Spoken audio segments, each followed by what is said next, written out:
Sveiki. For ciklą jau pristačiau, o čia trumpai apie while ciklą. While ciklas susirašo paprasčiau, tai yra tiesiog kol, while ciklas ir jeigu sąlyga yra tenkinama, atliekami įvairūs veiksmai.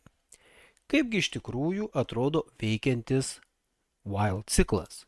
Štai turime pavyzdį. Jeigu y yra lygus 1 ir kol y mažiau už 3, tą y reikėtų spausdinti toje pačioje eilutėje vis didinant y. Pavyzdys. Štai paleidus kodą aš gaunu eilutę su skaičiais 1, 2, 3. Taip, kad aš galiu sąlygą keisti, nurodydamas didesnę ar mažesnę ribą, svarbiausia išvengti begalinio ciklo.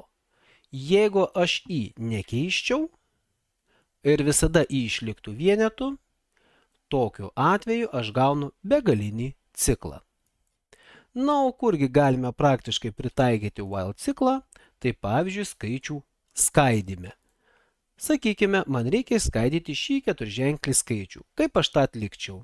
Kol skaičius didesnis už 0, su procento ženklu, tai yra ieškodamas liekanos, aš galėčiau išspausdinti paskutinį skaičių, o tada skaičių 10 kartų sumažinti. Ir jeigu tai dirbama su sveikaisiais skaičiais, tai paskutinis skaičius tiesiog atmetamas. Kaip tai atrodo? Paleidus kodą aš turiu į skirtingas eilutes išskaidytą keturženklį skaičių, pradedant nuo paskutinio ir einant iki pačio pirmo.